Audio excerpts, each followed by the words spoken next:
Salut tout le monde, on se retrouve aujourd'hui pour un update lecture.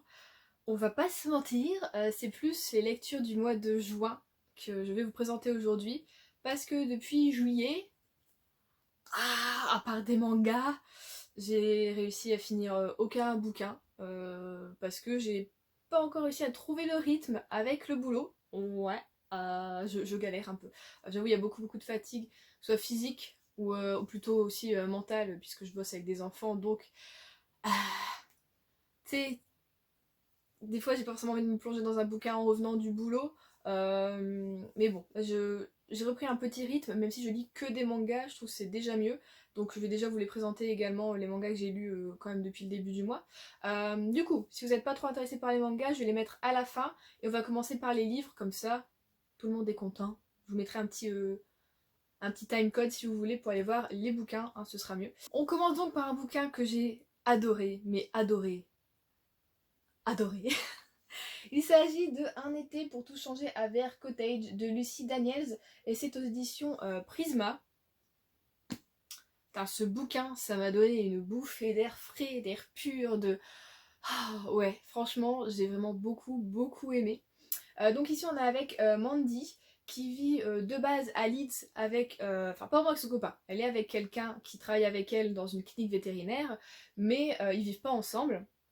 Et en fait, au moment où nous, on arrive dans la vie de Mandy, elle va devoir en fait aller aider ses parents qui sont également vétérinaires, mais à la campagne, du coup, est-ce qu'il y a un nom? C'est ça, à la campagne, donc à Welford, donc c'est pas très loin de Leeds, si je me trompe pas, c'est genre 1 heure de route, hein, si je me souviens bien de ce qui est dit dans le bouquin. Et donc voilà, elle va essayer de leur prêter main forte en attendant, donc bon bah elle est un peu on va dire en congé côté clinique à Leeds, et elle va là-bas pour une durée pour le moins indéterminée, puisque c'est le temps qu'ils trouvent une autre vétérinaire dans leur cabinet pour les aider tous les deux. Et donc voilà, on arrive comme ça, et tu passes de Leeds, qui est quand même une ville assez animée, là ça fait un peu, voilà, une ville étudiante, tout ça, c'est pas Londres non plus, mais c'est quand même une ville qui bouge plutôt bien, à une campagne où elle a vécu voilà toute son enfance, où elle a plein de souvenirs, où elle connaît un peu tout le monde. Donc tu vois, t'as le côté très feel good de ce côté-là, en mode ah oui c'est truc, ah oui c'est Nana, tout ça. Enfin vraiment j'ai adoré ce côté-là. T'as le côté très nature parce que c'est la campagne, il y a des forêts, tu as des lacs, des choses comme ça. Donc on se balade beaucoup avec Mandy et tu as le côté évidemment très animal avec le côté vétérinaire et le côté aussi où Mandy elle aime prendre soin des animaux pas que médicalement, mais aussi on va dire le côté social de l'animal, la réadaptation par exemple pour des animaux qui ont été maltraités. Voilà, elle s'y connaît là-dedans et donc j'ai adoré vraiment tous les côtés en fait du bouquin. Et ce que j'ai beaucoup aimé, c'est vraiment le fait que ce ne soit pas basé sur une histoire d'amour. Tu vois, le truc, c'est pas une romance, c'est pas ça ton fil conducteur. Ton fil conducteur, c'est Mandy qui, tu vois, elle est entre deux eaux en mode je suis tellement bien maintenant où je suis à Welford, mais en même temps à Leeds, il y a quelque chose qui m'attend aussi qui pourrait être cool. Je ne sais pas comment faire, il va falloir jongler un peu entre les deux. Et j'ai adoré ça, franchement. Euh, et en fait, quand je l'ai refermé, je me suis sentie super bien et j'avais qu'une hâte, c'était lire la suite. Bon, le prochain tome se passe en hiver. Je vous cache pas que je vais le lire pour cet hiver parce que franchement j'ai adoré les personnages, j'ai adoré l'écriture, j'ai adoré l'univers, le côté, enfin, comme je vous ai dit, hyper campagne et nature, ça fait du bien, c'est dépaysant. Et je trouve que c'est pas un feel good comme les autres, comme on pourrait avoir par exemple du Jenny Colgan ou des choses comme ça. Là ouais on est vraiment sur le côté... Ouais, le côté animal, nature, et j'ai trop aimé, enfin voilà, vous allez... J'ai trop aimé. Voilà. Donc si vous aimez ce côté-là vraiment, le côté nature, le côté si vous aimez les animaux, si vous êtes comme moi une amoureuse des animaux, allez-y, surtout si vous n'êtes pas du genre à mettre voilà, l'histoire d'amour au premier plan, au contraire, voilà, à mettre autre chose plutôt, l'amitié, le social. Il y a des événements tristes dedans, c'est la vie, voilà. Mais c'est bien dosé, je dirais. On n'est pas en mode c'est tout le temps triste ou ça arrive d'un coup. On est un peu prévenu quand même de ce qui va se passer, donc on se prépare un peu tout au long de la lecture du ce moment va arriver, voilà. Et du coup, je l'ai trouvé beau. Ouais, pour moi, c'était un bon bouquin et j'ai hâte voilà, de lire la suite et de lire toute la série. Si je ne me trompe pas, il y en a un peu plus de 6 édités du coup en anglais.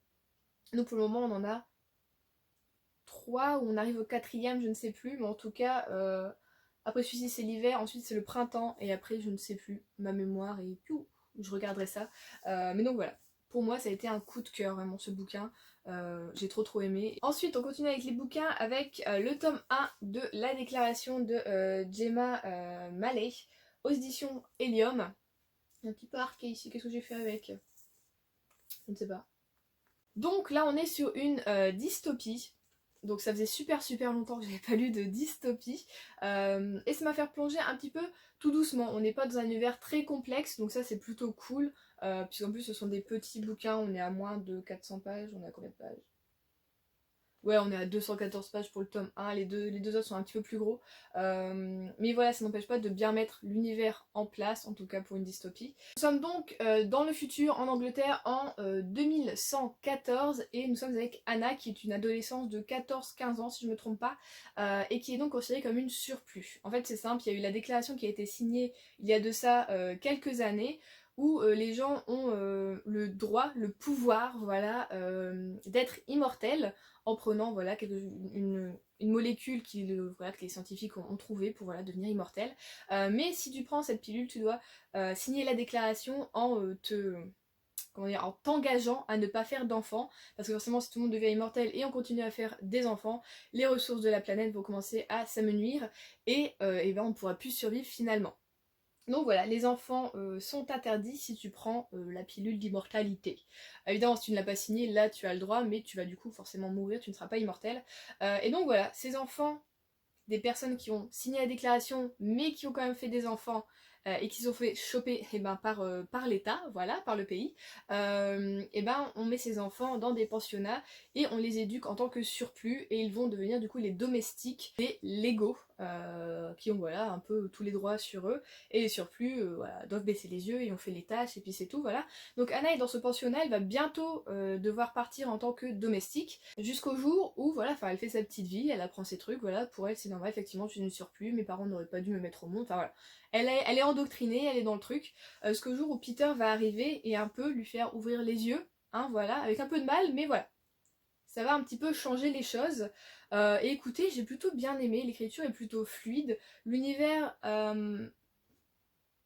est pas trop différent en fait de ce que nous on connaît, à part voilà l'immortalité, ça passe assez vite, j'ai envie de dire, on comprend assez vite, et on voit aussi où l'autrice veut nous mener, mais je sais pas, j'ai beaucoup aimé finalement ce côté, c'est une dystopie mais on va pas dans des trucs trop rocambolesques non plus, c'est assez simple à comprendre, et du coup ça se lit vite, ça se lit tout seul. Après le truc c'est bon, j'ai pas trop réussi non plus à m'attacher à Anna, qui des fois tu la comprends pas trop, hein, voilà, surtout je sais pas, sur la fin c'était un petit peu bizarre, donc je vais hâte voilà, de lire le tome 2, je pense le lire vers peut-être septembre-octobre, parce qu'on va être du point de vue de Peter, et j'ai envie de creuser un petit peu de son côté à lui, parce que je le trouve beaucoup plus fort, beaucoup plus libéral, on va dire, dans sa façon de penser. Tu vois que lui il a pas été endoctriné, que voilà, vraiment il a vécu une vie autre que Anna. J'ai envie de voir son point de vue plus encore à lui qu'à elle. Et en même temps, j'ai envie de voir la façon dont Peter voit Anna aussi. Je trouve ça hyper intéressant. Donc voilà, je vais lire la suite très bientôt. Mais en tout cas, j'ai beaucoup aimé. Et je pense que ça va être une série voilà, qui va me plaire du début à la fin. En tout cas, je croise les doigts. Mais franchement, j'avais toujours entendu que du bien. Donc voilà, j'étais super contente que l'édition Elia me propose de recevoir la série. Et donc voilà, elle sera bientôt lue. Et en tout cas, voilà, j'ai beaucoup aimé. Si vous voulez une dystopie pas trop complexe, mais hyper intéressante sur le développement de la société, allez-y, franchement, top. Et donc, on va passer au manga. Ah, je vous ai dit, j'ai lu du manga. Bah ouais. Alors, on commence avec Elfen Lied de Lin Okamoto. Et cette audition Delcourt Tonkam. Tout va bien. Donc là, c'est les doubles éditions. Il y a donc 2 tomes dans ces éditions. Je les trouve très jolies. La suite sort bientôt normalement. Si je me trompe pas, elles sont au mois d'octobre. Donc voilà, Elfen Lied, comme je le disais voilà, dans mes vlogs précédemment et dans mon book haul, c'est un animé que j'ai regardé quand j'étais jeune ado et que j'ai vraiment adoré. J'étais fan des openings et des endings, les musiques sont incroyables et j'ai toujours aimé cet esprit un peu noir et dramatique et en même temps le côté très des fois mignon et un peu, on va dire un peu con, tu vois, je sais pas. Donc il y a 2 secondes t'étais presque en larmes puis après du coup ça te fait rire, tu vois. T'as vraiment les deux côtés qui jouent et on le retrouve un petit peu dans le manga, un peu moins que dans l'anime, mais bon, c'est normal, je veux dire. t'as moins le sentiment, moins le truc, voilà, c'est pas encore pareil. Mais voilà, j'ai adoré du coup lire ces 2 premiers tomes de Elfenlied, et j'ai redécouvert des trucs que voilà, j'avais totalement oublié, parce que ça fait 10 ans que voilà, j'ai regardé cet animé, et je suis hyper contente voilà, de retrouver les personnages, de retrouver l'univers, de me dire ah oui ça je me souviens, ah non ça je m'en souvenais plus.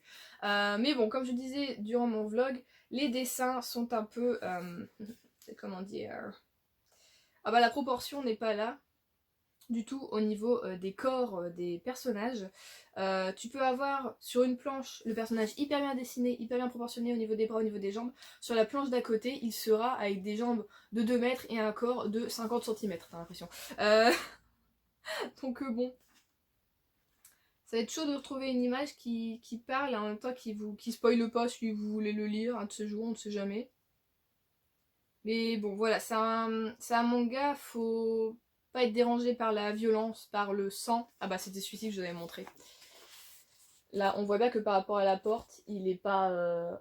c'est pas proportionné quoi, du tout.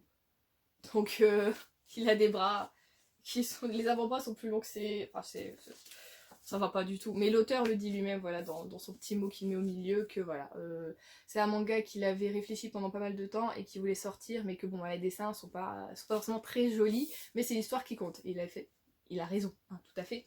Mais bon, comme je disais, voilà, faut aimer, on va dire, ce qui est un peu violent, faut aimer ce qui est un peu dramatique, faut pas être dérangé par le sang, par des corps totalement mutilés, faut pas être dérangé non plus par la nudité, même si la nudité n'est pas du tout sexualisée, hein, je trouve, dans cette série. Après à voir, peut-être que je me souviens plus totalement, mais peut-être qu'il y a une évolution, mais pour le moment, je ne trouve pas, même s'il y a des moments un peu cocasses, voilà, où certains sont à poil, c'est pas sexualisé comme truc, voilà, c'est vraiment juste un corps nu, hein, bah voilà, puisque un corps c'est un corps.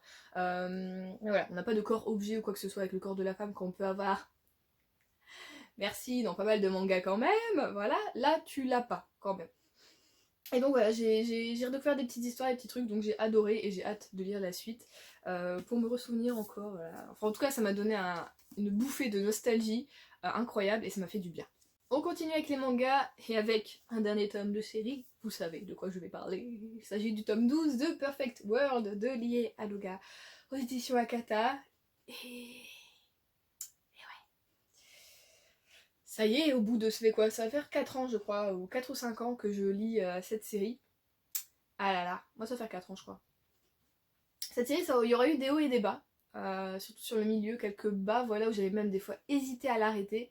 Finalement, je me suis dit non, allez, je retente à tome, et puis le tome d'après finalement a été bon et on est reparti. Il y a juste vraiment eu 2 tomes où voilà. Les personnages m'avaient un peu agacé dans ce qu'ils avaient fait, dans leur.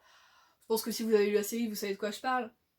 Voilà, dans leurs décisions qui pour moi étaient totalement idiotes, enfin ça m'allait pas du tout. Bon, bah après ils se sont repris en main, et maintenant tout va bien, et je suis heureuse de l'avoir continué, je suis heureuse de l'avoir fini. Vraiment, c'est un manga qui est vraiment top, qui te montre pas mal de choses sur la société japonaise, que ce soit sur le handicap, sur la façon d'être des gens, de penser, enfin vraiment sur plein de choses. Finalement tu vois que bon, ça a beau être un pays moderne, c'est pas forcément non plus hyper technologique et adapté aux personnes à mobilité réduite, surtout donc aux personnes en fauteuil roulant. Et donc voilà, ça t'ouvre un peu les yeux sur le truc du, tu vois, toi en tant que personne, j'ai envie de dire mobile, on a un nom, qui sommes-nous en tant que personne? Bah, sans handicap concrètement, même si bon moi j'ai un handicap au niveau des yeux puisque je mets des lunettes, donc je suis quand même, voilà, j'ai un handicap, mais j'ai tous mes membres et ils fonctionnent, et donc là tu vois que finalement toi en tant que personne voilà qui va bien là-dessus, tu penses pas forcément à te dire que ah il y a une petite marche et ben le fauteuil roulant là il passera pas si on met pas quelque chose, enfin tu vois il y a plein de choses comme ça, et ça en fait ça te le montre ce manga là. Et des fois, finalement, ouais, je me rends compte que quand j'étais en ville, eh ben, j'ouvrais un peu plus les yeux là-dessus, et tu te dis, mais attends, là, une personne handicapée ne pourra pas passer, c'est pas possible, et il y a personne qui fait rien, quoi. Donc, voilà, tu sens que même en frappant, moi, ça veut dire que le Japon est quand même un peu plus avancé que ça par rapport à l'Europe. Sur la fin du manga, ils nous le disent. Je sais pas concrètement si c'est vrai ou pas, mais c'est vrai que quand tu regardes, il y a pas mal de villes. Après, on a aussi beaucoup de bâtiments historiques en France qu'il faut pas toucher, il faut pas modifier, il faut pas faire de ci, de là. Mais du coup, bah, c'est pas accessible à tout le monde et c'est pas, c'est pas génial quoi. Donc tu vois qu'on a quand même un retard là-dessus. On est en retard vraiment c'est fou et c'est pas normal en fait d'être en retard comme ça sur la liberté de mouvement des autres. Je comprends pas. Donc voilà, on va parler de ça, on parle de la société, on parle d'amour, on parle d'enfants, de procréation. Et voilà, j'ai aimé le chemin que l'autrice a pris et a fait prendre à nos personnages finalement. J'ai trouvé ça beau, j'ai trouvé ça vrai, j'ai trouvé ça vraiment très réaliste finalement. Et j'ai adoré, vraiment ce manga va me rester à jamais je pense dans la tête et dans le cœur. Vraiment j'ai aimé, j'ai aimé. J'aime les dessins, même si c'est assez comment te dire, c'est tout simple, hein, c'est un shoujo un peu. Je vais pas montrer parce que là, ça va spoiler un peu. Mais ouais, vraiment, t'as le côté. Bah, rien que les pochettes, elles sont jolies, tu vois les couleurs un peu pastel, tu te dis. Voilà, comme s'il y a peut-être des choses qui vont m'énerver dedans par rapport à la société, au fait que tout n'est pas adapté à tout le monde, et ben tu vas quand même passer un bon moment, tu vas apprendre des choses et ça va être vraiment, vraiment top. Donc voilà, un vrai coup de cœur pour ce manga, même s'il y a eu des hauts et des bas, j'en garde finalement un excellent souvenir et je l'aime beaucoup. Donc à chaque fois je le conseille, je vous le conseille encore une fois si vous n'avez pas lu et que voilà, vous aimez bien les mangas, allez-y, vraiment. Perfect World est excellent. Un peu triste de l'avoir fini, mais heureuse quand même de l'avoir lu, voilà. Ensuite, j'ai lu le tome 6 de Barakamon de Satsuki Yoshino, aux éditions Kiun Shonen. J'aime toujours autant ce manga, il me dépayse totalement parce qu'on est sur une petite île au sud du Japon et tu vois que les gens, ils ont le temps, ils profitent, ils s'amusent, ils vont pêcher, ils vont marcher, ils regardent la nature, ils jouent à des trucs que voilà, t'as pas la télé, t'as pas le... C'est vraiment... bah vraiment juste le bonheur à l'état pur et l'état simple du truc. Tu vas trouver à quelque chose, tu vas t'amuser avec alors que normalement t'aurais laissé passer, tu vois. Et j'aime ça, et j'aime le fait que du coup notre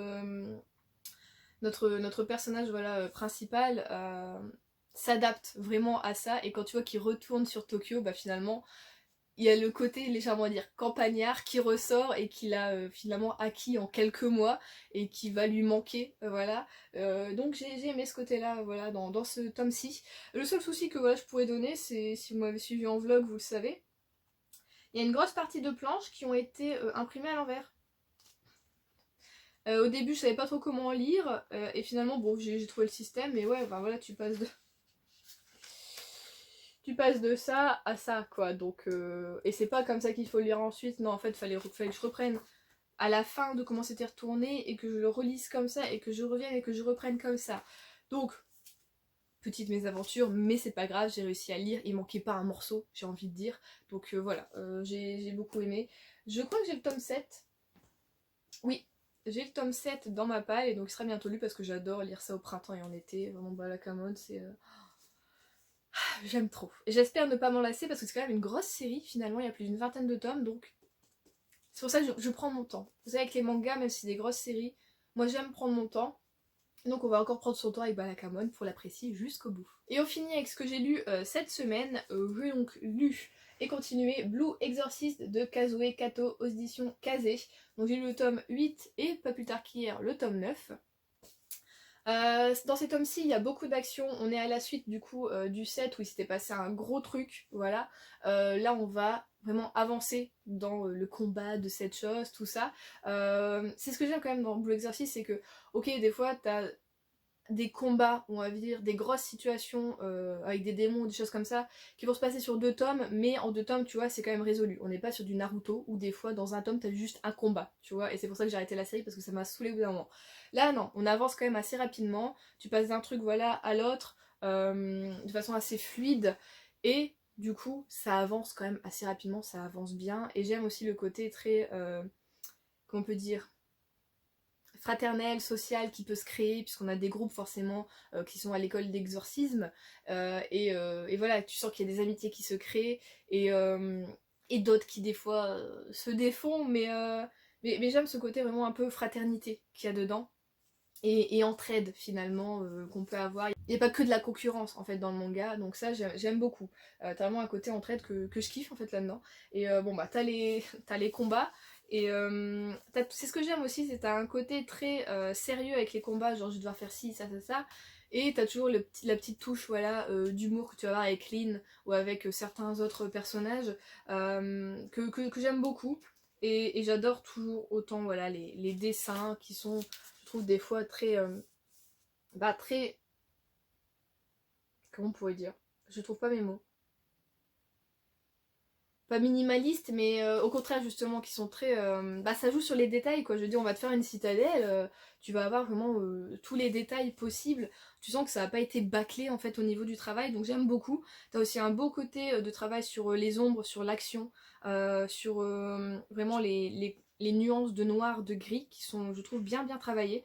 Donc franchement c'est un manga, moi je prends énormément de plaisir voilà, à le lire. J'aime aussi son côté un peu, tu vois il est fluide, les pages sont plutôt fines et j'aime bien mais pas transparente non plus, t'as pas le côté voilà, mais j'aime le toucher du manga, je sais pas, il y a un truc, je suis très tactile au niveau voilà, des mangas, il me faut un toucher et celui-ci je l'aime beaucoup parce que le papier tu sens qu'il est pas tout lisse et j'aime ça, vraiment j'aime ça, t'as l'impression que ça a été vraiment dessiné sur ton papier à toi directement, enfin je sais pas, j'adore, vraiment j'aime beaucoup Blue Exorcist et du coup j'ai hâte voilà, de lire la suite. Je vais peut-être attendre encore un mois avant de, je pense, lire la suite ou peut-être septembre.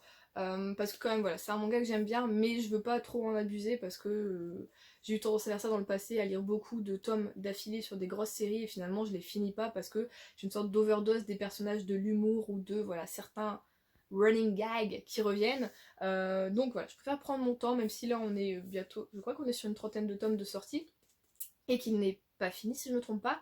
Donc voilà, je prends mon temps, on a tout son temps et moi voilà, c'est ma devise. Si je le time, je le prends. Ah. C'est donc tout pour cette update lecture, voilà ce que j'ai lu sur fin juin, début juillet. Je vais essayer voilà, de me réactiver un petit peu, là je me remets un peu voilà, du rythme, du travail, tout ça. Et surtout, je vais essayer de lire des bouquins où je sais que voilà, ça va y aller, que dès que je suis prise dedans, voilà, j'y vais, je mange le livre et comme ça voilà, juillet, ce sera pas que manga uniquement, parce que je sais qu'il n'y en a pas beaucoup d'entre vous qui lisent non plus des mangas et que comme c'est des suites de séries que je lis surtout, sauf là j'ai acheté une nouveauté, vous verrez ça dans mon dernier book haul, mais souvent voilà, c'est des suites de séries, si ça vous intéresse pas, c'est vrai que ça sert à rien de faire un update lecture qu'avec des mangas. Enfin bon, après c'est ce que je lis aussi, c'est ma chaîne, c'est moi qui décide ce que je veux lire ou pas, mais bon voilà, faudrait que ça vous plaise également. Donc je vais essayer quand même de lire au moins un ou deux bouquins ce mois-ci, même si là il reste une dizaine de jours, je ne sais pas si je vais réussir à le faire, mais si j'en lis au moins un, ça serait cool, je serais fière de moi. Donc voilà pour cette lecture. N'hésitez pas à me dire si vous avez lu voilà, des choses qui vous évoquent un peu ça, ou peut-être si vous avez déjà lu ça, ou si vous avez lu les suites ou quoi que ce soit, à me dire ce que vous en avez pensé sans spoiler évidemment, ou alors si vous avez fait des belles découvertes ce mois-ci. Moi je vous fais des gros bisous, je vous dis à la semaine prochaine pour un nouveau vlog.